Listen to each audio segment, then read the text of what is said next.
Monsieur le Président de l'Université, chers frères et chers amis et collègues, je voudrais d'abord vous dire que c'est une joie particulière pour moi, après 2017, puisque nous nous sommes retrouvés pour la première fois à Bamako en 2017, de vous retrouver ici, dans votre université, et dans les circonstances qui me paraissent être les meilleures pour honorer une tradition universitaire vertueuse, celle de l'échange, celle de la réflexion ouverte.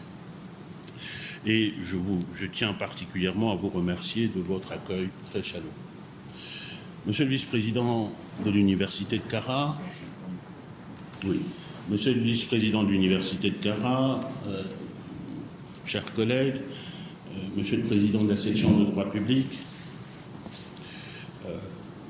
c'est une joie pour moi d'être ici, chers mesdames et messieurs, et je ressens aussi comme un privilège d'intervenir ici sur un sujet qui est l'avenir, qui est déterminant pour l'avenir de notre continent dans tous ses pays respectifs, puisque le sujet que nous allons aborder touche au droit communautaire, ou plus largement au processus d'intégration, et l'intégration est l'horizon, à n'en pas douter, de nos différents États.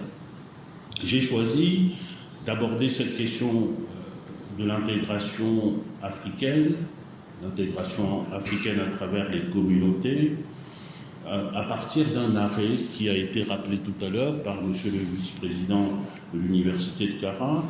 Je me réjouis particulièrement, chers collègues, de l'introduction que vous avez faite. Vous n'avez pas seulement tracé les pistes, vous avez ouvert le dialogue. Et c'est un peu l'objectif que je me suis assigné ici, c'est d'échanger avec vous des vues libres, des idées, des analyses autour de cette décision, et s'il est possible, de pouvoir avoir également vos éclairages sur ces différentes questions. Alors, comme nous apprenons à nos étudiants, il est toujours important de revenir sur les faits de l'espèce. L'arrêt, de quoi s'agit-il? Monsieur Éric Dewedi, que certains ici connaissent sans doute, qui est un collègue, agrégé de faculté de droit en poste, avait introduit une demande pour être admis au sein de la profession d'avocat. La demande a été rejetée, et cette demande est rejetée essentiellement sur la base d'un règlement de l'UEMOA, le règlement du 25 septembre 2014, relatif à l'harmonisation des règles régissant la profession d'avocat, et tout spécifiquement sur la base de l'article 35 de ce règlement, qui prévoit notamment et précisément que la profession d'avocat est compatible avec la fonction d'enseignant vacataire. Monsieur Dewedi saisit donc la Cour constitutionnelle pour contester ce refus, et il saisit la Cour constitutionnelle, comme cela vient d'être rappelé, sur la base du principe d'égalité. La Cour constitutionnelle du Bénin va lui faire droit, sur la base, en écartant la norme communautaire pour appliquer le droit constitutionnel béninois, et avec un argument qui est tout à fait intéressant et sur lequel nous reviendrons tout à l'heure. Pour la Cour constitutionnelle du Bénin, le juge national, en particulier le juge constitutionnel, se doit d'écarter la norme communautaire lorsque le droit national, en particulier constitutionnel, offre une protection plus élargie, plus importante. Et donc c'est un peu la consécration d'un principe de l'application de la norme la plus favorable, laquelle ici est la norme constitutionnelle, et laquelle norme constitutionnelle est une norme de protection des droits fondamentaux. Et donc c'est cette décision de la Cour constitutionnelle du Bénin qui va faire l'objet d'un recours intenté par la commission de l'UEMOA en application d'une disposition du protocole additionnel numéro 1, l'article 14 si je ne m'abuse, qui va saisir, donc la commission va saisir la Cour de justice de l'UEMOA de cette décision, et c'est la décision qui est rendue par la Cour de justice de l'UEMOA qui va nous occuper ici aujourd'hui. C'est une décision qui vient infirmer le raisonnement de la Cour constitutionnelle, voire même qui vient infirmer la décision de la Cour constitutionnelle. Et à n'en pas douter, c'est un arrêt qui va demeurer dans les annales, pas seulement d'ailleurs les annales de la jurisprudence de la Cour de justice de l'UEMOA, mais dans les annales de la jurisprudence des juridictions communautaires et probablement aussi, j'y reviendrai tout à l'heure, probablement aussi dans les annales de la jurisprudence constitutionnelle des États. C'est un grand arrêt, c'est un arrêt de principe, et c'est un arrêt dont les apports sont considérables, et ces apports peuvent être abordés de différents points de vue. J'en retiendrai trois à titre principal. D'abord, le point de vue matériel. Cet arrêt peut être évoqué ou discuté d'un point de vue matériel, c'est la question du régime communautaire de l'accès à la profession d'avocat, et en particulier l'interprétation que la Cour de justice de l'UEMOA propose des incompatibilités. Des incompatibilités, et tout spécifiquement des incompatibilités en rapport avec la fonction d'enseignant-chercheur à l'université, en poste dans une université. De mon point de vue, peut-être que nous y reviendrons dans le débat, c'est de ce point de vue, sur le plan du droit matériel, une décision qui est hautement contestable, mais qui ne tient pas compte d'un certain nombre d'aspects statutaires de l'enseignant-chercheur, mais ceci est le premier point de vue, le premier angle où on pourrait discuter cette décision. Le deuxième, c'est un angle plus technique qui touche aux techniques et méthodes d'interprétation, et en particulier à la manière dont la Cour de justice de l'UEMOA manie l'interprétation textuelle et l'interprétation téléologique, le tout combiné avec ce que la doctrine aime à présenter comme les méthodes de fertilisation croisée. Méthodes de fertilisation croisée qui conduisent une juridiction à s'inspirer des jurisprudences d'autres juridictions pour construire des solutions novatrices ou des solutions confirmées. On pourrait aussi aborder cet arrêt sous cet angle-là, beaucoup plus technique.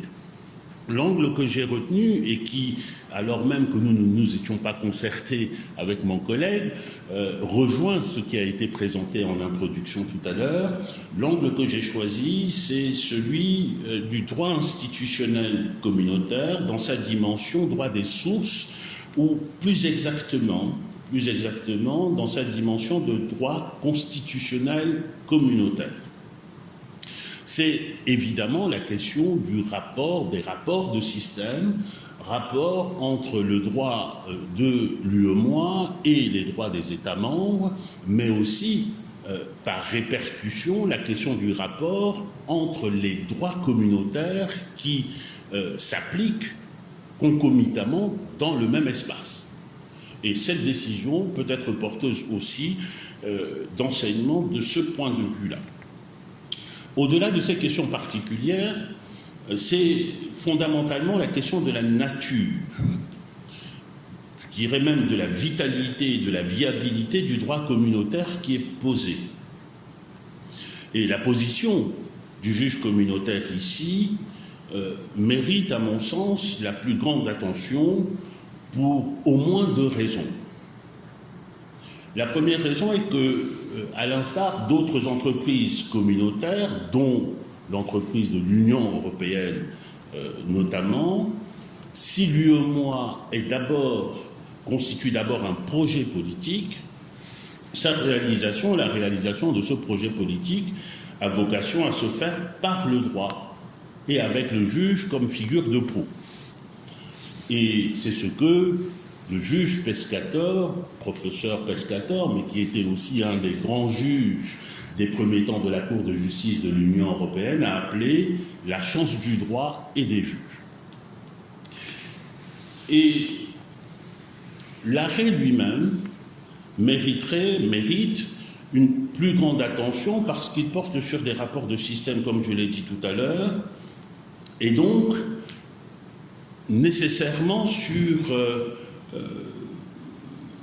je dirais, la configuration d'un ensemble complexe, de l'ensemble complexe que constitue nécessairement une communauté telle que l'UEMOA. Et que cet arrêt évoque aussi, comme autre sujet, le nécessaire agencement que l'on doit trouver entre les différents principes directeurs de la communauté ou de l'intégration, entre les différents principes structurants de cet ensemble-là, et certains parleraient même de piliers. Lorsqu'il y a plusieurs piliers, il convient de les regarder dans leur ensemble et de voir quel lien on peut établir entre eux. Et c'est là que se trouve, me semble-t-il, l'intérêt de cette décision. Et à cet égard, je voudrais rappeler avant toute chose que l'expérience de l'intégration de par le monde, et en particulier l'expérience de l'intégration européenne dont nos communauté s'inspire et dont la Cour de justice de l'UEMOA s'inspire, cette expérience-là enseigne notamment que si l'on veut assurer la sauvegarde de l'ordre communautaire, si l'on veut garantir sa pérennité,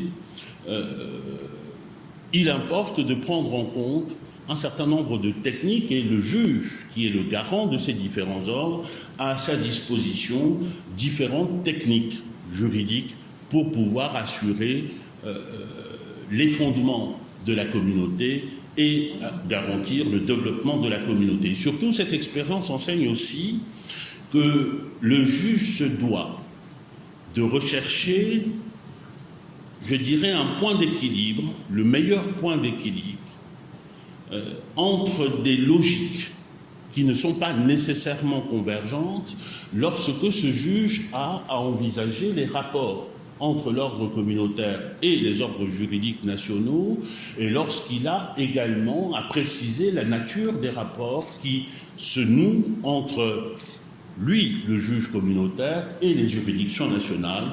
Il conviendra donc de prendre en compte, de rechercher, de trouver un point d'équilibre utile. Et ce point d'équilibre utile doit être trouvé entre, je disais tout à l'heure, des logiques qui ne sont pas nécessairement convergentes. Il y en a deux en particulier. C'est d'abord la logique d'autorité qui implique une conception pyramidale des rapports entre les différents ordres juridiques, mais il y a aussi ce que l'on évoque assez peu habituellement, la logique de coopération, une logique de coopération qui, à son tour, est le reflet de rapports qui ne sont pas des rapports d'ordre pyramidal, mais qui sont des rapports plutôt d'ordre juridique en réseau ou d'institutions qui se trouvent en réseau et qui doivent en fait fonctionner selon un principe plutôt de coordination. Donc ce sont ces logiques-là, lorsqu'on regarde l'expérience de l'Union européenne, ce sont ces deux logiques qu'il faut combiner au mieux en tenant compte des circonstances de temps, de lieu et des affaires. Et nous sommes précisément avec l'arrêt du 8 juillet et les circonstances qui ont amené à cet arrêt au cœur de cette problématique-là, parce que ce dont il s'agissait devant la Cour de justice de l'UEMOA, c'était précisément de concilier ces différents éléments. Alors, cet arrêt, s'agissant de cette conciliation, je l'aborderai ici je dirais, sur deux plans. Parce que la question des agencements est posée d'abord dans cet arrêt à un plan global. Ce que j'appelle ici le plan global, c'est le plan de la relation entre ordres juridiques. L'ordre juridique communautaire d'un côté, les ordres juridiques nationaux de l'autre. Et éventuellement, par contre-coup, nous y reviendrons, l'ordre juridique de l'UEMOA et les autres ordres juridiques tels que celui de la CEDEAO, celui de l'OHADA, etc., etc. Au plan global d'abord, nous y reviendrons.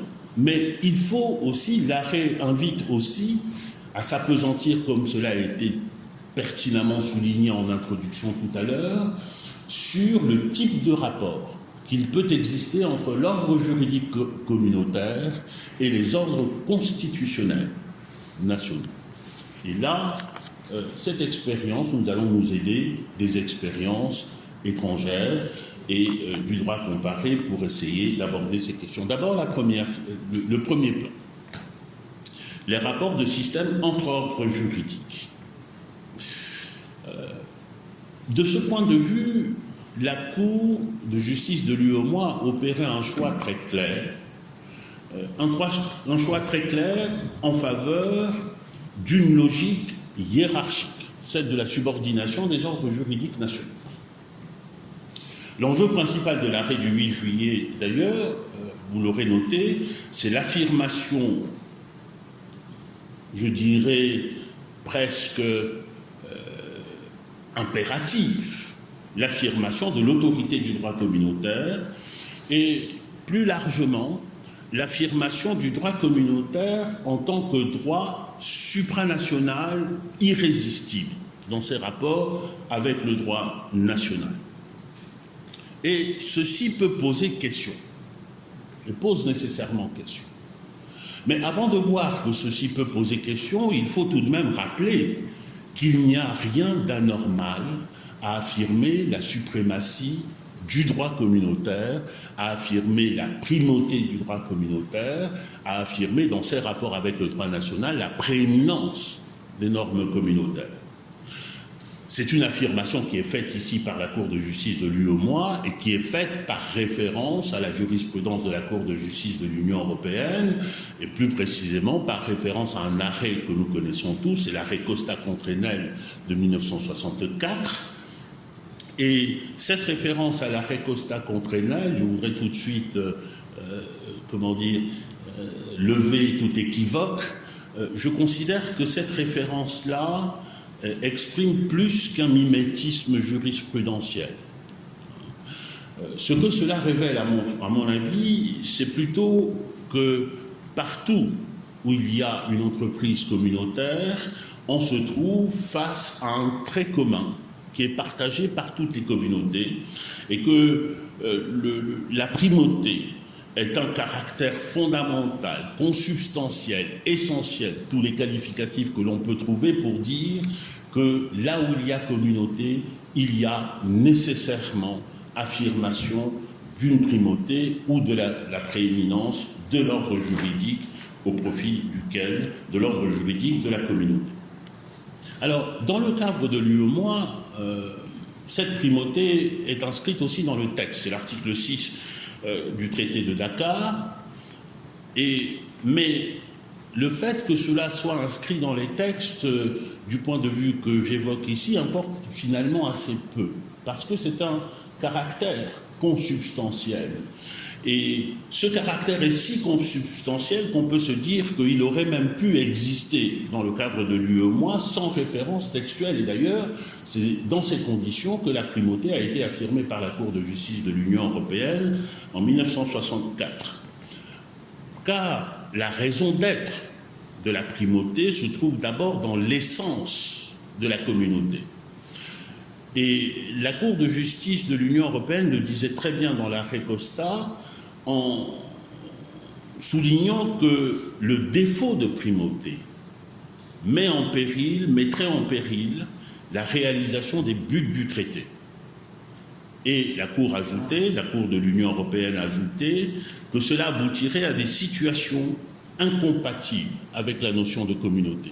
C'est donc un principe matriciel de la communauté. Il était tout à fait normal que la juridiction garante de cet ordre communautaire qu'est la Cour de justice de l'UEMOA le pose. Donc, c'est dire donc que la primauté découle de la nature même de la communauté et en découle doublement. D'abord, découle de la nature politique de la communauté en tant qu'entreprise d'intégration, qui est née de la volonté des États de mettre en commun, voire de transférer une partie de leurs compétences à une organisation commune afin de réaliser un certain nombre d'objectifs. Et cet objectif politique ne peut pas être servi si le droit de chacun des États membres peut briser le droit communautaire. Et la primauté découle aussi de la nature juridique de la communauté et de la nature juridique de la communauté en tant que création juridique. La communauté peut être considérée comme un être juridique autonome des États, institué pour exercer les compétences qui ont été transférées à cet effet et qui est doté d'un système institutionnel et d'un système juridique propre. Tout cela pour dire quelque chose de simple mais d'essentiel, c'est que d'un point de vue juridique, toute communauté est nécessairement un ordre juridique. Or, cette notion d'ordre juridique est génératrice d'un certain nombre de conséquences fondamentales. L'ordre juridique, la notion d'ordre juridique contient essentiellement une prétention. D'abord, la prétention d'un ensemble de droits à trouver en lui-même les principes de sa propre cohérence interne, c'est-à-dire les règles qui vont déterminer l'agencement des différentes normes qui composent ce système juridique, mais il comporte aussi une prétention qui est une prétention assez extraordinaire, qui est que l'ordre juridique doit poser ou a vocation à poser les règles matricielles qui régissent ses propres rapports avec d'autres ordres juridiques externes. Et donc, à partir de cela, à partir de la qualification de la communauté d'ordre juridique, on voit qu'on ne peut pas passer outre l'affirmation de la primauté parce que c'est un élément qui est induit. Et donc, cette référence à l'ordre juridique l'ordre communautaire pose la communauté, je dirais presque comme un espace de souveraineté. On n'ose jamais aborder sous cet angle de la souveraineté, mais cette prétention de chaque ordre juridique, c'est une prétention à la souveraineté. Dans la définition qu'en donne la doctrine, et parmi les plus classiques, par exemple, le Carré de Malberg, qui définissait la souveraineté, qui définissait le souverain, comme le pouvoir qui n'en admet aucun au-dessus de lui, ni en concurrence avec lui. L'ordre communautaire est celui-ci qui se pose nécessairement comme souverain. C'est la raison pour laquelle il résulte nécessairement les caractéristiques que nous retrouvons dans la décision, dans l'arrêt de la Cour de justice de l'UEMOA du 8 juillet. L'affirmation de la primauté découle de la qualification d'ordre juridique naturellement, ou tout logiquement, et parce que donc il est l'émanation, voire parce qu'il est la substance d'un ordre juridique, le droit communautaire a vocation à s'imposer à tous les sujets de droit et à prévaloir par rapport à toute norme. Et parce que ce droit permet la réalisation du but politique qui est assigné à la communauté, le droit communautaire doit être doté de tout effet utile. Et cet effet utile passe notamment par l'affirmation d'un principe d'immédiateté. Le droit communautaire s'intègre par lui-même dans les ordres juridiques internes. Il n'y a pas de médiation qui puisse être imposée par l'ordre constitutionnel. Par l'affirmation également de l'effet direct, le droit communautaire s'applique directement dans les ordres juridiques internes et les obligations corrélatives sont affirmées aussi. En tous les cas, tout ceci est assez normal dans l'ordre des choses. Et donc, de ce point de vue, l'arrêt du 8 juillet relève de la pure orthodoxie juridique communautaire, si l'on peut dire, et ne peut être que salué et approuvé. Si difficultés il y a donc, et nous verrons tout à l'heure que quelques difficultés il y a, si difficultés il y a, ce n'est donc pas sur ce terrain-ci. La difficulté va apparaître plutôt dans la manière dont la Cour de justice de l'UEMOA fait jouer la primauté dans un contexte de coopération qui est le contexte du renvoi préjudiciel.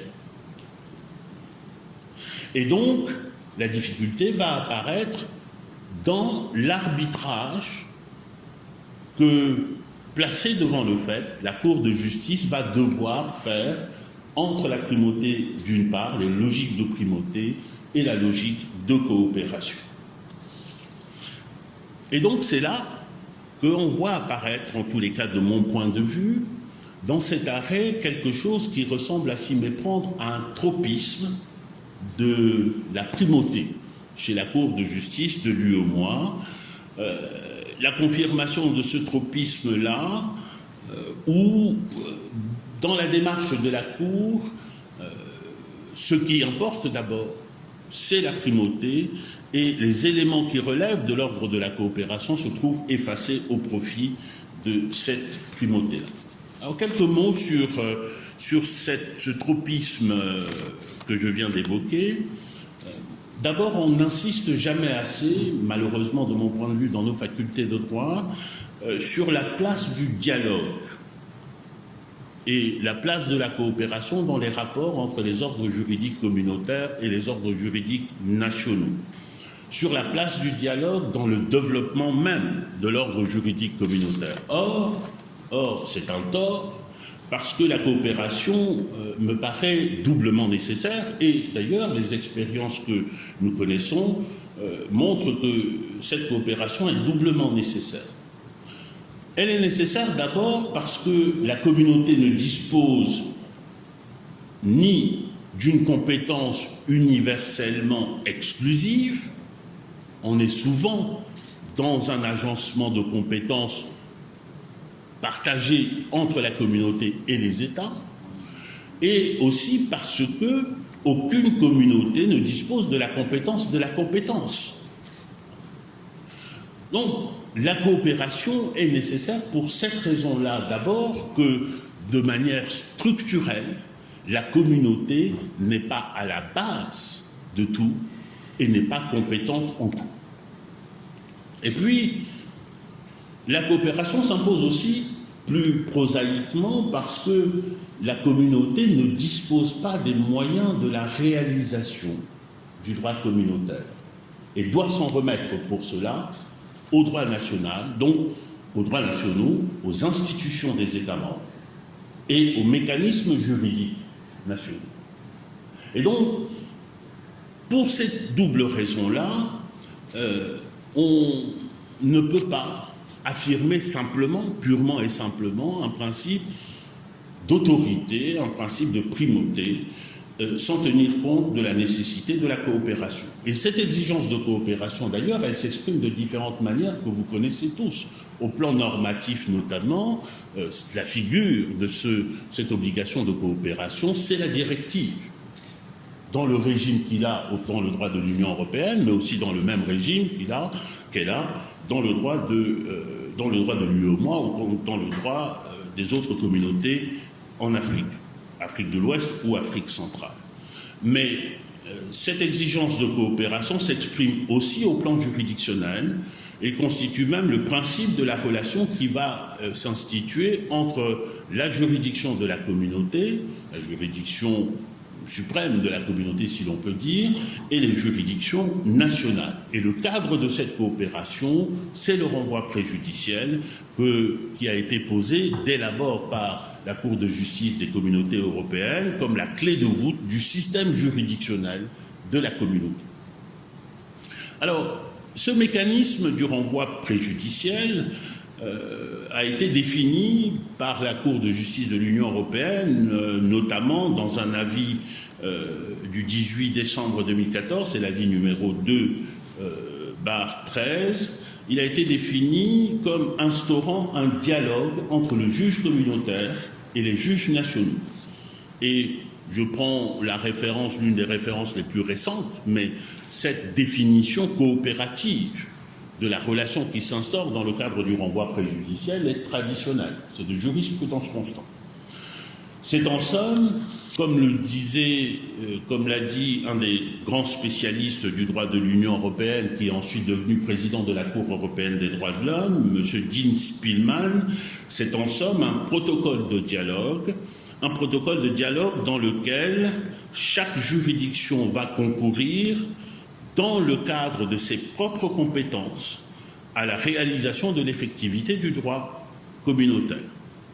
Et la Cour le disait encore plus récemment dans un arrêt du 27 février 2018, Association syndicale des juges portugais, la Cour de justice de l'Union européenne posait ceci, que le traité de l'Union européenne confie la charge d'assurer le contrôle juridictionnel dans l'ordre juridique de l'Union, non seulement à la Cour de justice de l'Union, mais également aux juridictions nationales.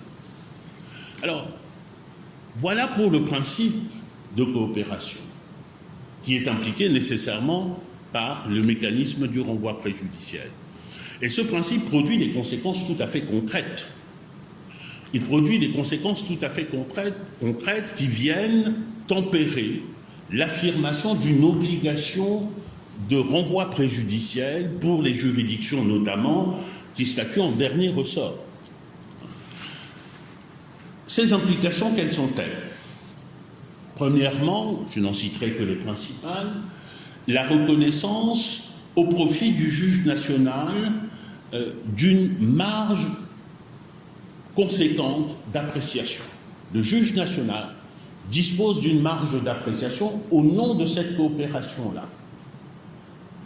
Appréciation d'abord de la nature des questions qui peuvent être posées à la juridiction communautaire, appréciation même de l'opportunité de poser des questions à la juridiction communautaire, et on va jusqu'à la reconnaissance au profit du juge national du pouvoir d'apprécier, lorsque la Cour communautaire a rendu sa décision et a rendu une interprétation de la norme communautaire, s'il y a lieu d'appliquer cette interprétation dans le cas d'espèce.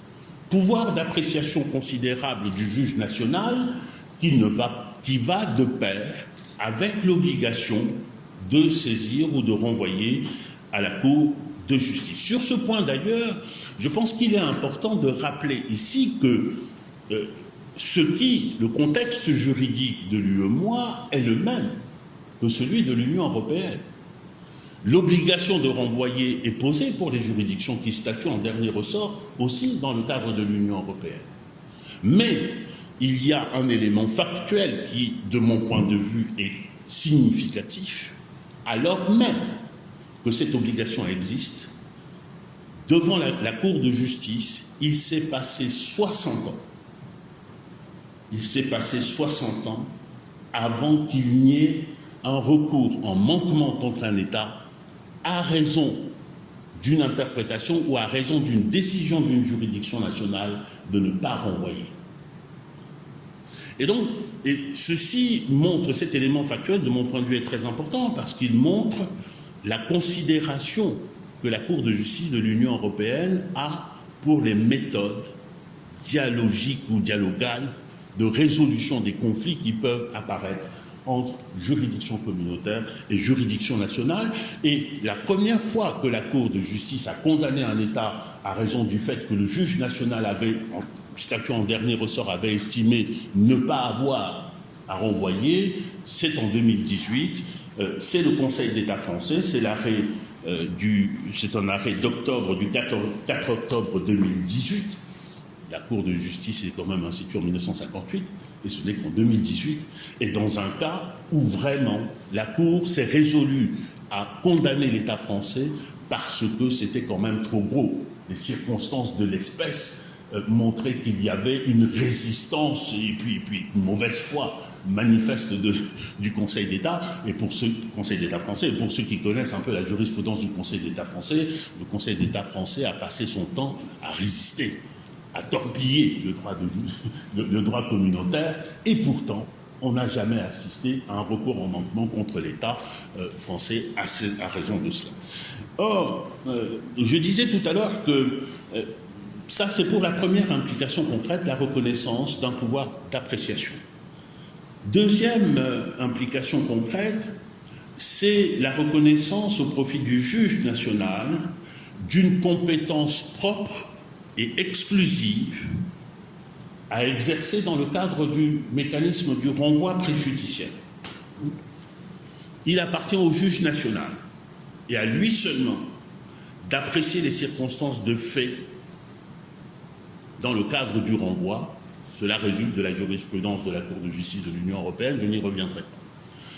Il appartient aussi aux juridictions nationales, et seulement aux juridictions nationales, de poser le cadre juridique dans lequel l'interprétation du droit communautaire doit se faire à travers la rédaction de la question préjudicielle.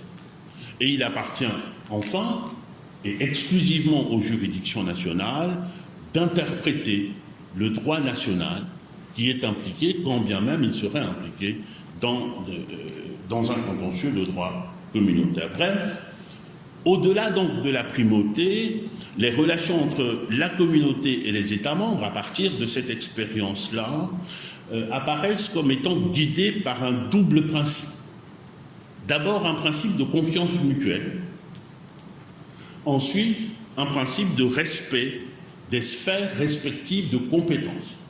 Il y a bien sûr le principe de primauté, mais il y a aussi ces éléments qui sont des éléments nécessaires au développement de la communauté. Or, que constatons-nous à la lecture de l'arrêt du 8 juillet? Nous constatons que la Cour de justice de l'UEMOA a décidé ou a résolu d'entreprendre une démarche totalement différente. En tout cas, une démarche qui évacue la dimension de coopération avec les juridictions internes. La procédure préjudicielle est appréciée dans cet arrêt, ou plus exactement est placée dans cet arrêt, sous le signe non pas de la coopération ou du dialogue avec le juge constitutionnel béninois, mais plutôt sous le signe de la subordination et d'une subordination radicale de la dimension nationale. C'est dans ces termes qu'est rappelé le principe de primauté dans le cas d'espèce.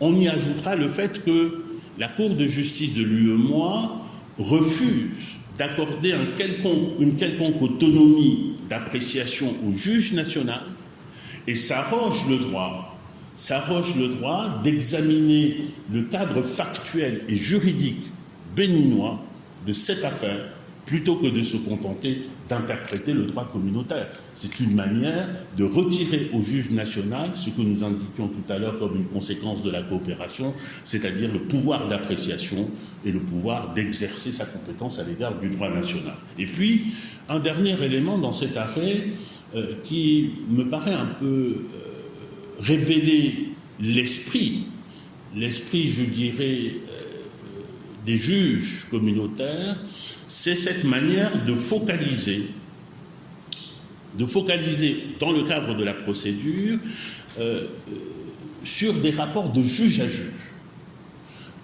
La saisine dont il s'agit, de quoi s'agit-il? Il s'agit en réalité d'un recours en manquement. On prétend que la Cour constitutionnelle a manqué aux obligations communautaires qui lui incombent. Mais le recours en manquement se définit en droit communautaire comme un recours en manquement d'État.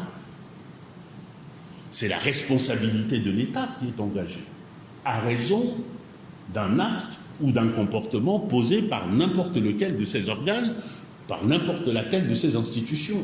Or ici, quand vous le lisez, et jusqu'à la dernière phrase, le juge communautaire se pose en vis-à-vis du juge constitutionnel du juge. Et là, c'est une manière un peu de revêtir les gants de boxe et de monter sur le ring. Donc, nous avons affaire tous les deux, État et de l'autre côté, et ceci est tout à fait révélateur, me semble-t-il, de cette logique entièrement pyramidale que fait prévaloir la Cour de justice de l'UEMOA. À vrai dire, quand on regarde un peu l'arrêt, on se dit, pourvu que ce ne soit qu'anecdotique. Mais, comme cela a été très très bien rappelé en introduction, c'est pour cela que je parlais tout à l'heure d'un dialogue, les deux décisions, les deux avis, l'avis qui a été rappelé tout à l'heure et les deux avis qui ont été rappelés tout à l'heure montrent très bien que cela n'est pas anecdotique du tout.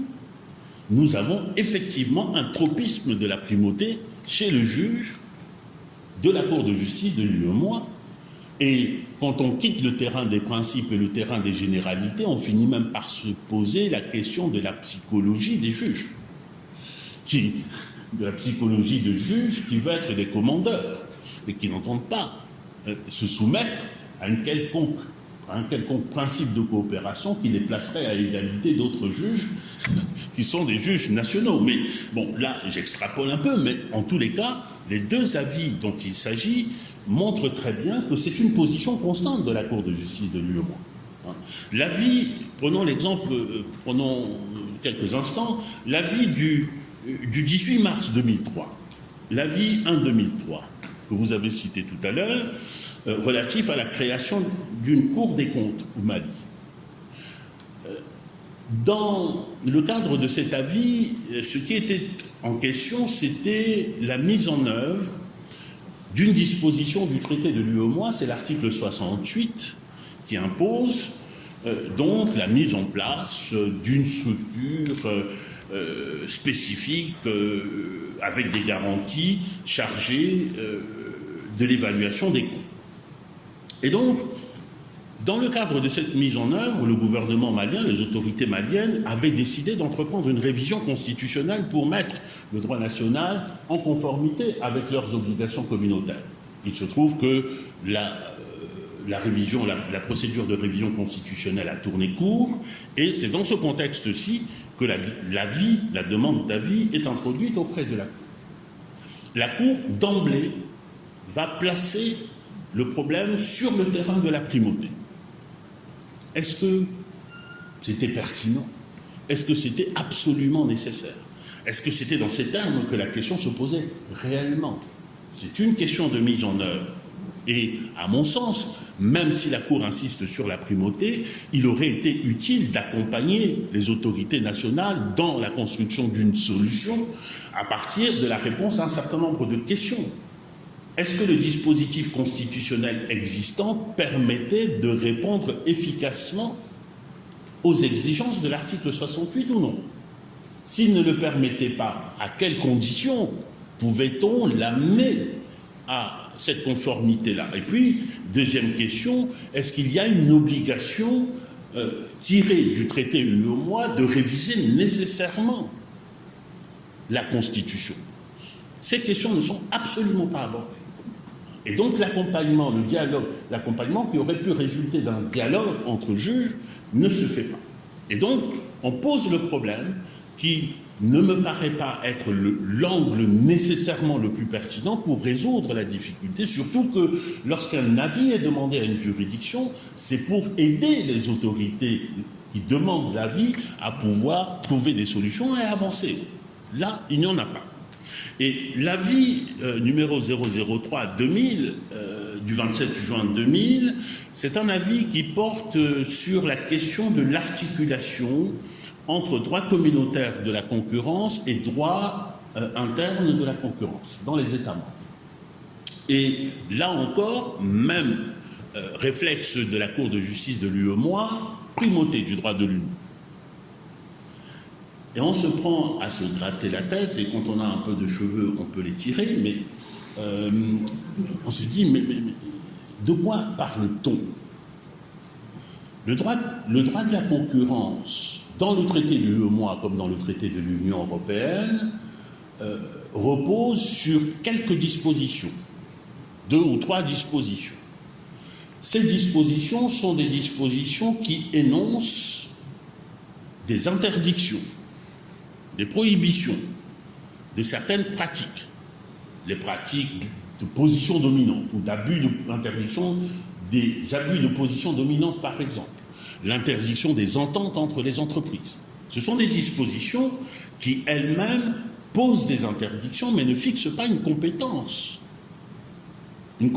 législative de l'Union. Donc la première question qui se pose ici est plutôt celle du rapport à l'effet direct de ces dispositions et à leur application dans les ordres internes.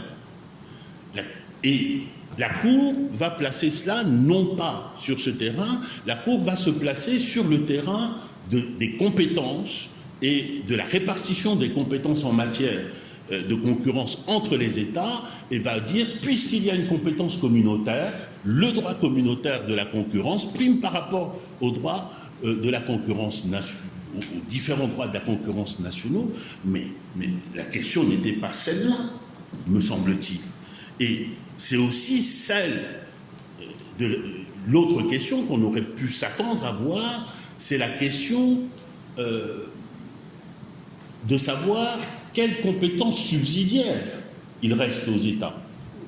Or, ceci n'est pas abordé non plus. Donc, on est vraiment, l'arrêt du 8 juillet vient confirmer une démarche et une posture de la Cour de justice de l'Union européenne, de la Cour de justice de l'UEMOA, qui est une démarche toute concentrée sur l'affirmation de la primauté du droit, mais je crois aussi sur l'affirmation de la prééminence du juge communautaire par rapport à n'importe quel juge. Et il me semble qu'une telle démarche, inscrite sous le signe de, je dirais, de la défiance à l'égard d'acteurs majeurs de l'effectivité du droit communautaire, et avec le souci d'exprimer la prééminence de la Cour de justice de l'UEMOA, une telle démarche, me semble-t-il, est potentiellement conflictogène.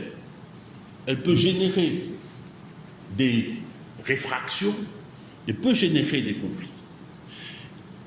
Et ceci d'autant plus que l'UEMOA n'a pas les moyens de la politique de la Cour de justice.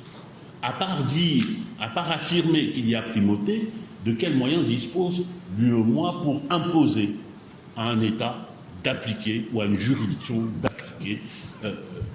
Nous savons que depuis, au moins en droit international, depuis le début du XIXe siècle, on a fini par interdire le recours à la force armée pour le recouvrement des dettes contractuelles. Et dans cet ordre d'idées-là, on peut se dire, mais bon, donc c'est vraiment une attitude qui me semble-t-il, si poussée au bout, peut être contre-productive. Elle est même contre-productive, cette manière, je dirais, non, je ne donnerai pas de qualificatif, cette manière de poser la primauté, que par contre-coup, elle peut créer potentiellement un conflit entre les ordres juridiques communautaires. Parce que dans l'espace de l'Afrique de l'Ouest, il n'y a pas que l'UEMOA. Vous avez la CEDEAO. Vous avez les normes supranationales qui émanent de l'OHADA, par exemple. Or, en tant que juriste, la bonne position où nous devons nous placer pour évaluer le rapport entre ces différents ordres juridiques, c'est précisément la position dans laquelle se trouve le juge national. Parce que le juge national, au regard du droit de l'UEMOA, du droit de l'OHADA, du droit de la CEDEAO, est le juge communautaire de droit commun. Et donc une question peut se poser devant le juge interne. Si on prend cette jurisprudence, l'affirmation intrépide de la primauté du droit de l'UEMOA, que fait-on de la même affirmation qui est posée par la Cour de justice de la CEDEAO? Qu'est-ce qu'on fait de la primauté qui est posée par les instances de l'OHADA, par exemple? Et donc on peut se trouver face à une difficulté et même face à, je dirais, une réaction contre-productive.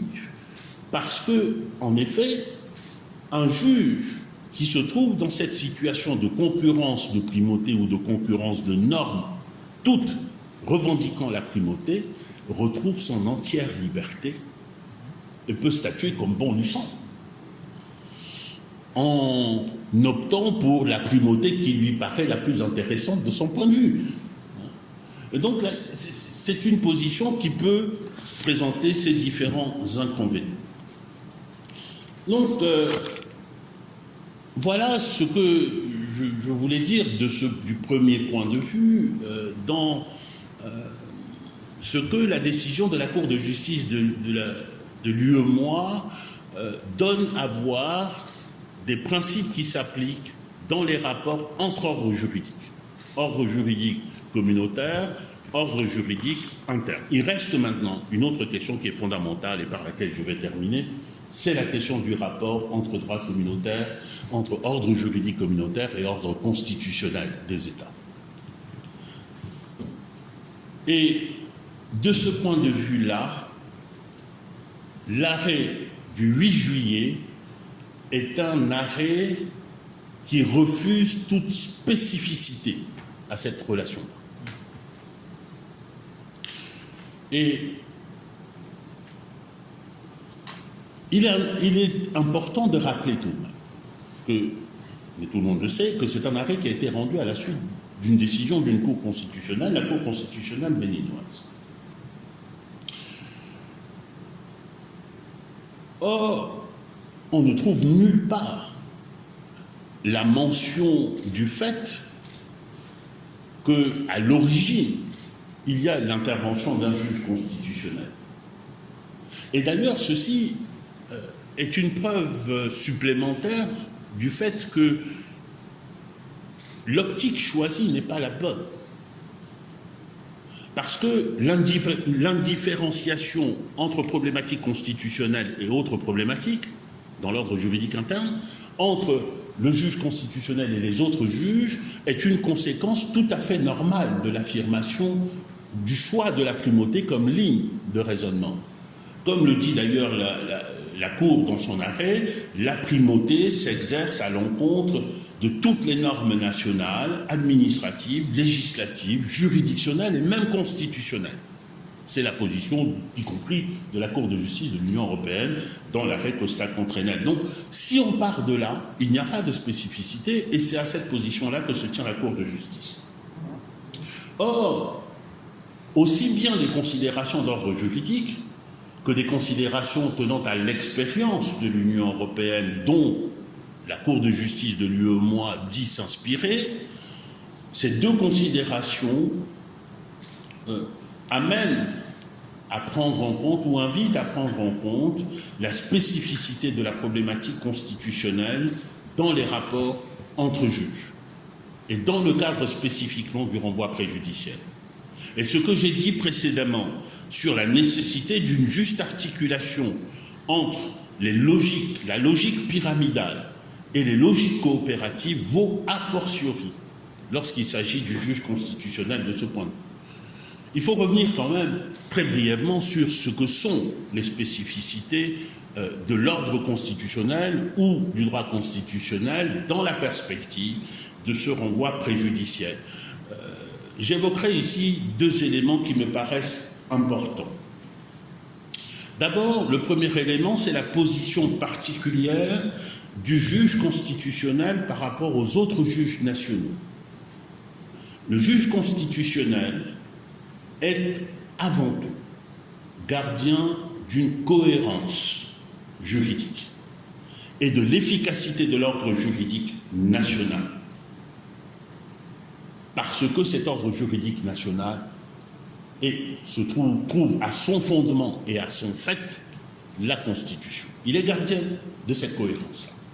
Elle est gardienne de cette cohérence, la juridiction. La juridiction constitutionnelle est aussi, et ceci est important, gardienne d'un principe de légitimité des institutions et des pouvoirs. Et donc, de ce fait,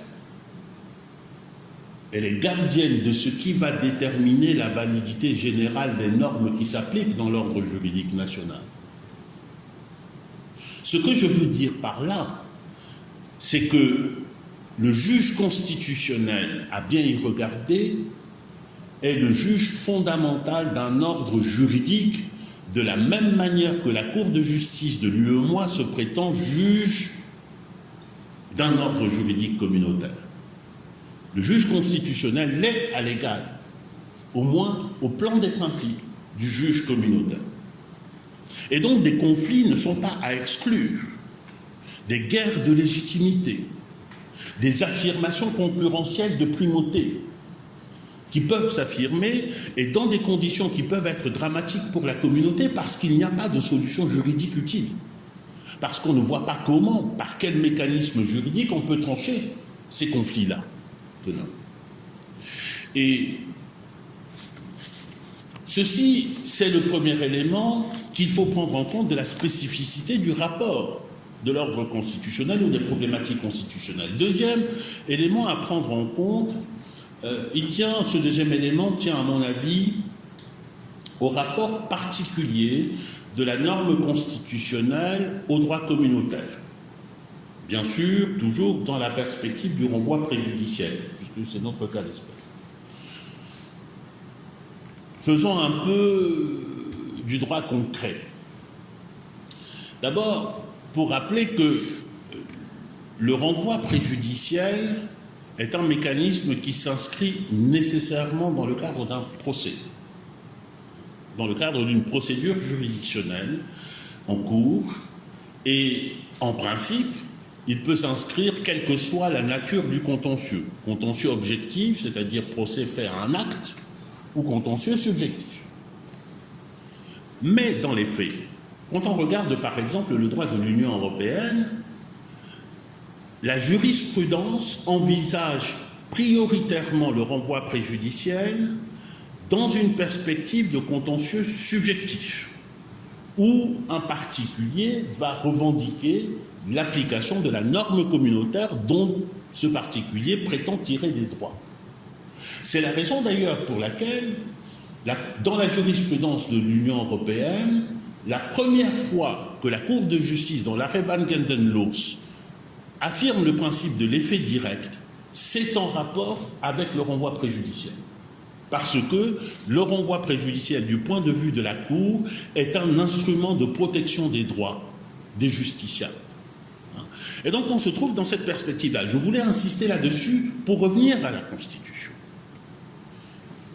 À partir de ces éléments-là, on voit très bien que le juge constitutionnel ne sera qu'exceptionnellement impliqué dans un rapport de renvoi préjudiciel ou dans le mécanisme de renvoi préjudiciel et dans un débat de ce type-là, et ceci parce qu'un pan important de la compétence du juge constitutionnel touche à la régulation de l'État et donc est étranger à la protection des particuliers. Et quand je dis cela, je pense par exemple à tout le contentieux des habilitations constitutionnelles. Le contrôle des habilitations constitutionnelles, par exemple, ne relève pas de cela, et le contrôle de la répartition des compétences entre les institutions va échapper à cette logique-là. Le deuxième constat que l'on peut faire, c'est aussi que de temps en temps, le juge constitutionnel peut être impliqué. Mais que lorsque le juge constitutionnel se trouve en position de participer à un mécanisme de renvoi préjudiciel, ce sera la plupart du temps, en tout cas dans tous les cas, en relation avec des dispositions fondamentales de la Constitution. C'est le cas par exemple pour les droits fondamentaux, c'est par ce biais que le juge constitutionnel, la protection des droits fondamentaux, que le juge constitutionnel va se trouver embarqué dans la relation liée au renvoi préjudiciel. Et ce n'est pas un hasard que nous avons maintenant les procédures de protection des libertés du genre question prioritaire de constitutionnalité qui ouvrent la voie au renvoi préjudiciel. Mais il y a une deuxième voie ou un deuxième point qui permet d'impliquer le juge constitutionnel, c'est la question, je dirais, des principes de structure de l'État. Des principes de structure où le juge constitutionnel peut considérer, nous y reviendrons pour être plus précis tout à l'heure, peut considérer que telle norme communautaire ou tel principe communautaire ne saurait s'appliquer parce qu'il remet en cause des structures fondamentales de l'État. Et donc, ici, on a ces deux perspectives. Et donc, dans ce contexte-là, en partant de là,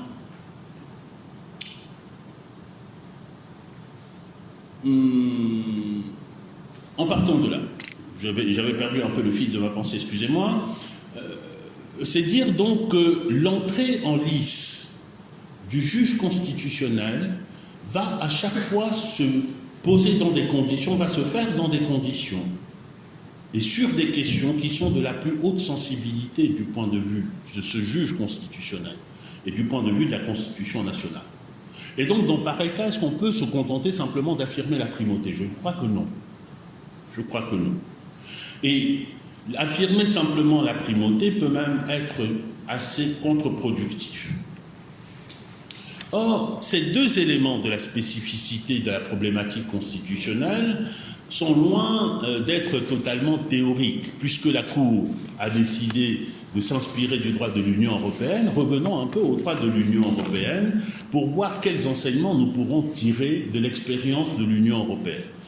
Et je le dis ici en précisant que prendre en compte les enseignements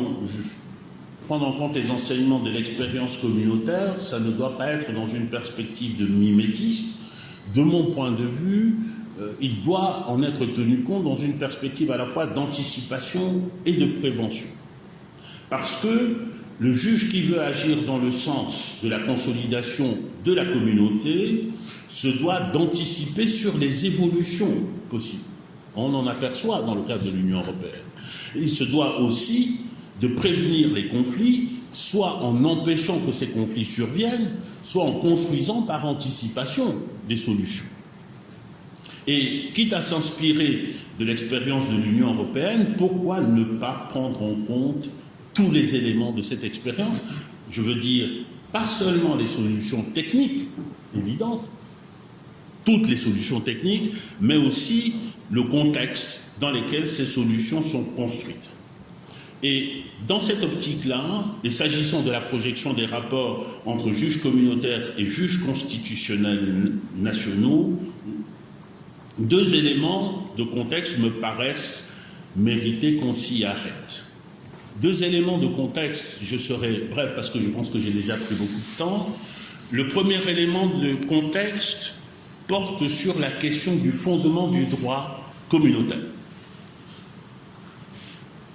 Et pour dire le sens de ce que je vais dire tout à l'heure, sur cette question du fondement du droit communautaire, par rapport à l'affirmation d'un fondement communautaire exclusif, le fait que le droit communautaire ne trouve sa légitimité et sa primauté que dans ces traités constitutifs, l'expérience communautaire nous montre, l'expérience de l'Union européenne nous montre qu'on s'est acheminé progressivement vers la coexistence de fondements, vers l'existence de fondements concurrentiels entre le droit communautaire et le droit constitutionnel. Et puis, le deuxième point tourne autour de la question de la portée même de la primauté, vous l'avez rappelé tout à l'heure, et là, on voit très bien à partir de l'expérience de l'Union européenne qu'on s'est acheminé progressivement vers, on a fini par admettre, y compris la Cour de justice, l'hypothèse d'une limitation de la primauté, d'une contestation de la primauté au nom d'éléments de droit national. Je serai bref, si vous le permettez, pour évoquer ces deux éléments. D'abord, sur la question des fondements. Sur la question des fondements, je ne reviens pas ici sur la position fondamentale de la Cour de justice de l'UEMOA, qui est que le fondement du droit de l'UEMOA se trouve dans les traités. Il ne se trouve pas dans les constitutions nationales. C'est la même affirmation que la Cour de justice de l'Union européenne a posée lors de l'arrêt Costa contre Enel et par la suite. Mais dans le même temps, il faut se rendre à l'évidence que sans contester la primauté, en même temps que se trouvait ainsi affirmée l'origine communautaire des normes, on s'est acheminé, s'est développé une pratique qui a abouti aujourd'hui à l'inscription dans les constitutions des États membres de l'Union des bases constitutionnelles, des bases de la participation à l'entreprise communautaire.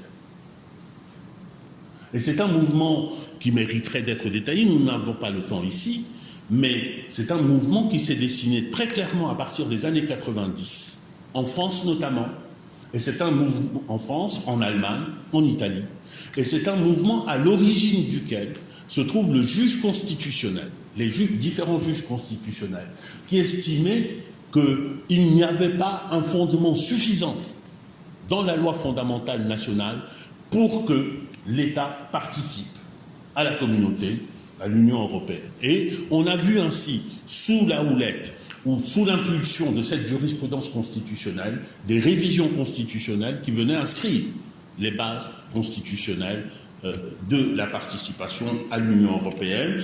Et donc, aujourd'hui, nous avons une situation juridique qui est celle-ci. Si on envisage ça du point de vue classique, des puristes, par exemple des puristes de la Cour de justice de l'UEMOA, on dirait violation de la primauté. Vous avez osé contester la primauté, vous avez osé dire que la base de la primauté du droit de l'Union doit être dans la Constitution, c'est une violation de la primauté. Or, aujourd'hui, dans le droit de l'Union européenne, c'est une donnée, on n'a vu aucun recours en manquement introduit contre un État à raison des décisions des cours constitutionnels qui contestaient les bases communautaires de l'Union européenne, etc. Et aujourd'hui, la situation est tout à fait normale. Nous avons une situation de double ancrage du fait communautaire. Ancrage dans le droit de la communauté, c'est-à-dire dans les traités constitutifs, mais ancrage aussi dans les constitutions nationales. Et quand on regarde l'expérience de l'Union européenne, ce double ancrage est un élément de consolidation de la communauté. C'est un élément qui rend l'entreprise communautaire acceptable dans l'ordre juridique interne, renforce sa légitimité au plan interne. Ce n'est pas un élément de conflictualité, c'est un élément de renforcement. Et le deuxième mouvement que l'on observe dans le droit de l'Union européenne, c'est celui qui a conduit à la consécration d'une conditionnalité de la primauté. Et à vrai dire, ce que nous avons vécu avec l'affaire qui a débouché sur la décision du 8 juillet, c'est quelque chose qui existe. C'est une réalité de l'Union européenne depuis les années 70, 1970. La contestation, pour en revenir à l'expérience de l'Union européenne, la primauté, vous savez très bien que la primauté n'est pas allée sans rencontrer de contestation, en particulier de la part des juridictions constitutionnelles nationales. C'était le cas, dans un premier temps, de la constitution du juge constitutionnel italien, du juge constitutionnel allemand, ensuite du juge constitutionnel français. Mais la contestation la plus intéressante, la plus retentissante même et la plus neutralisante pour la primauté du droit de l'Union européenne est venue de la Cour constitutionnelle allemande. C'est un arrêt, c'est un ensemble jurisprudentiel qu'on a appelé les arrêts Solange. Premier arrêt Solange 1970, Solange en allemand pour les spécialistes de l'allemand ici c'est tant que, jusqu'à ce que. Et en 1970, la Cour constitutionnelle allemande va décider, ou va décider que le juge constitutionnel allemand a le pouvoir de contrôler les actes des institutions de l'Union et de vérifier le respect par ces actes communautaires du respect des droits fondamentaux consacrés par la Constitution allemande. Et ceci tant que le droit de l'Union n'assurera pas une protection équivalente des droits fondamentaux. Si vous m'avez bien suivi, c'est à peu près ce que dit le juge béninois. C'est à peu près. C'est exactement ça. Or, observons bien qu'est-ce qui est arrivé après. Je dis, c'est la position du juge béninois. Ceux qui, je vois qu'il y a des regards de doute, prenez cette décision-là et complétée par une autre décision de la Cour constitutionnelle béninoise, je crois que c'est une décision du 30 avril 2020, dans l'affaire Aou, où la Cour constitutionnelle béninoise le dit très clairement. De la même manière que la Cour constitutionnelle allemande, je cite tout de même, il est de principe que les engagements contenus dans les conventions internationales, les traités, les accords, les actes additionnels ou les protocoles ne prennent définitivement effet que lorsque ils sont régulièrement transposés dans l'ordre interne, et j'attire votre attention sur ce qui va suivre, et lorsqu'ils préservent les droits fondamentaux conférés aux personnes par la Constitution. On a l'affirmation de la même jurisprudence que la jurisprudence Solange. Or, deux attitudes diamétralement opposées. La Cour de justice de l'UEMOA, lorsqu'elle est saisie, elle dit primauté, il n'y a rien à voir, on circule. La Cour de justice de l'Union européenne, lorsqu'elle a eu affaire, elle a été confrontée à cet arrêt Solange de 1970, quel a été son réflexe? La Cour de justice s'est engagée dans un processus dont l'objectif était de faire lever les causes de la réserve nationale. Et c'est à partir de cette décision Solange que la Cour de justice s'est employée à construire une protection prétorienne des droits fondamentaux dans l'ordre juridique de l'Union. Dès 1970, la Cour, avec l'arrêt international Handelsgesellschaft, 1974, c'est l'arrêt Nold, la Cour constitutionnelle, face à la carence des traités, va essayer de répondre à la Cour constitutionnelle allemande en consacrant les droits fondamentaux comme principes généraux du droit de l'Union européenne et en s'inspirant des traditions constitutionnelles communes, en s'inspirant des traités qui ont été ratifiés, etc. Et la Cour va construire peu à peu une garantie communautaire des droits fondamentaux au point où la Cour constitutionnelle en 1986, la Cour constitutionnelle allemande, en 1986, va intervenir à nouveau, va observer, va apprécier la situation jurisprudentielle qui en a résulté et va lever la réserve, en considérant que l'ordre juridique communautaire protège suffisamment les droits fondamentaux pour qu'il ne soit pas nécessaire que le juge constitutionnel assure son contrôle. Et donc, à partir de cette expérience-là, je trouve qu'il ne peut pas y avoir meilleur éloge pour le dialogue des juges comme instrument de consolidation du droit communautaire et comme, dans l'exemple qui vient de passer, comme instrument, je dirais même, de développement de l'entreprise communautaire, d'approfondissement de l'entreprise communautaire. Il ne peut pas non plus y avoir de meilleure promotion de l'idée que vous avez évoquée tout à l'heure, de l'idée d'une communauté dont la vitalité ne suppose pas nécessairement l'effacement des États-nations ou leur subordination intégrale. L'idée d'une communauté qui accepte le pluralisme et qui accepte que ce pluralisme-là, par le dialogue, vienne renforcer la communauté. Et, à mon avis, et j'en terminerai par là, il n'y a pas meilleure invitation à nous juristes, si possible aux juges aussi, de quitter le confort des solutions techniques simples et univoques du type primauté et d'aller s'aventurer à explorer la diversité et la complexité des voies et moyens qui peuvent permettre de consolider nos communautés et d'approfondir nos entreprises d'intégration. Parce que, en fin de compte, et c'est ma conviction, l'intégration reste encore la voie obligée pour le salut de notre continent, l'Afrique. Je vous remercie pour votre patience.